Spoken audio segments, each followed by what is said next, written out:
હાય, આજે આપણે જાણીશું 2D અને 3D લેપ્રોસ્કોપી વચ્ચેનું ડિફરન્સ.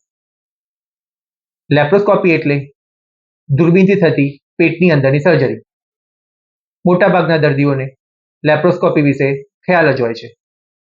આ જ વસ્તુને આપણે જો બીજી રીતે સમજીએ તો મોબાઈલ કે ટીવી સ્ક્રીનને સતત 2 કે 3 કલાક સુધી એક જ પોઝિશનમાં નિહાળવામાં આવે તો આંખો દુખવી, માથું દુખવું, જેમ આ પ્રશ્નો સર્જાઈ શકે એવા જ કોમન ઇસ્યુ સર્જન જોડે પણ થતા હોય છે.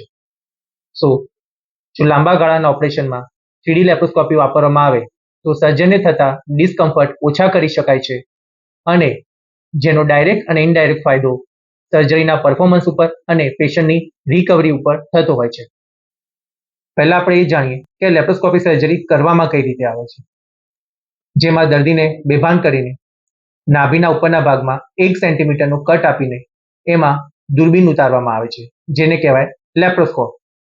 આ સ્કોપ પેટના અંદરના અંગોનું એક રિયલ પિક્ચર ટીવીમાં બતાવે છે, મોનિટરમાં, જેને જોઈને સર્જન સર્જરી કરે છે.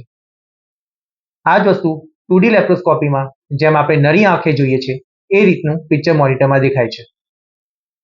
જ્યારે 3D લેપ્રોસ્કોપીમાં સિસ્ટમ સોફ્ટવેર પેટના અંદરના પિક્ચરોને એક 3D ડાયમેન્શનમાં રજૂઆત કરે છે મોનિટરમાં, કે જેને એક પ્રકારના સ્પેશિયલ ચશ્મા પહેરીને મોનિટરમાં જોઈને આ સર્જરી કરવામાં આવે છે. તો આના ફાયદા શું? તો 3D લેપ્રોસ્કોપીથી થતા ફાયદામાં પહેલા વાત કરીએ તો કોમ્પ્લિકેશન. લેપ્રોસ્કોપી કે શરીરની કોઈ પણ સર્જરી કરવામાં આવે ત્યારે નાની કે મોટી કોમ્પ્લિકેશન રેટ હોઈ શકે છે. ખાસ કરીને ગાયનેક લેપ્રોસ્કોપીની વાત કરીએ, જેવા જટિલ ઓપરેશન જેવા કે એન્ડોમેટ્રિયોસિસ, ગર્ભાશયના કે ગર્ભાશયના મુખના કેન્સરના ઓપરેશન, જે આવા ઓપરેશનમાં પેટના અંગો જેમ કે ગર્ભાશય, આંતરડા, પેશાબની નળી આ બધું ચોંટી ગયેલું હોય છે. જ્યારે ગર્ભાશય કાઢવાનું હોય ત્યારે એની આજુબાજુના અંગો જેમ કે પેશાબની નળી કે જેને યુરેટર કહેવાય, આંતરડા, એને ઈજા થવાનો એક ખતરો હંમેશા હોય છે. આવા કોમ્પ્લિકેશન ના થાય એનો આધાર સર્જનના એક્સપિરિયન્સ, સર્જનના સ્કિલ અને એની સાથે ટેકનોલોજી ઉપર પણ હોય છે. બે અંગો વચ્ચેનું ડિસ્ટન્સ જેમ કે ગર્ભાશય અને પેશાબની નળી, ગર્ભાશય અને આંતરડા વચ્ચેનું ડિસ્ટન્સ જેટલું ચોકસાઈપૂર્વક દેખાય, જેટલું ડેપ્થ સાથે દેખાય, એટલા જ આ કોમ્પ્લિકેશનના ચાન્સીસ ઓછા.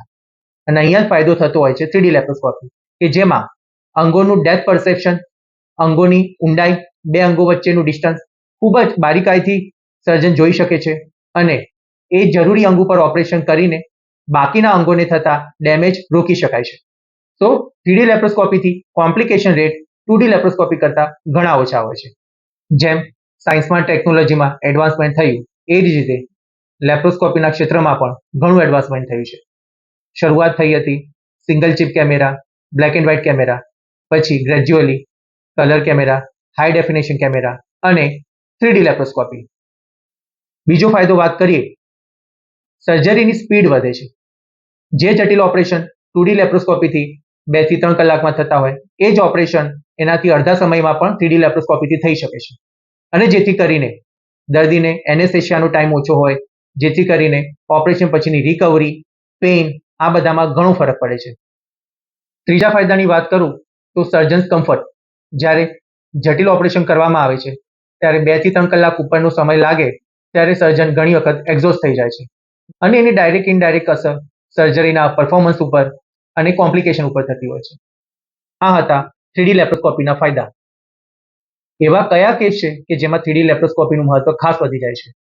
જો મારા ગાયનેક ક્ષેત્રની વાત કરું, ગાયનેક ફિલ્ડની, તો ખાસ કરીને એન્ડોમેટ્રિયોસિસની સર્જરી, કે જેમાં ગર્ભાશય, એની આજુબાજુ આંતરડા, પેશાબની નળી, પેશાબની થેલી એ બધું જ ખૂબ જ જટિલ રીતે ચોંટી ગયું હોય. ગાયનેક કેન્સર સર્જરી, ગર્ભાશયના કેન્સર, ગર્ભાશયના મુખના કેન્સર, કે જેમાં ટિશ્યુના ખૂબ ઊંડાણપૂર્વક જઈને સર્જરી કરવાની જરૂર હોય છે. આવા કેસમાં 3D લેપ્રોસ્કોપીનો ફાયદો ઘણો થતો હોય છે. તો જો કોઈ દર્દીને ગર્ભાશયના લેપ્રોસ્કોપી સર્જરીની જરૂર હોય, જેમ કે ગર્ભાશય કાઢવાના, એની ગાંઠના, એન્ડોમેટ્રિયોસિસના કે ગર્ભાશયના કેન્સરના, તો એ દર્દી અમારી ટીમનો સંપર્ક કરીને 3D લેપ્રોસ્કોપીનો ફાયદો મેળવી શકે છે. Thank you.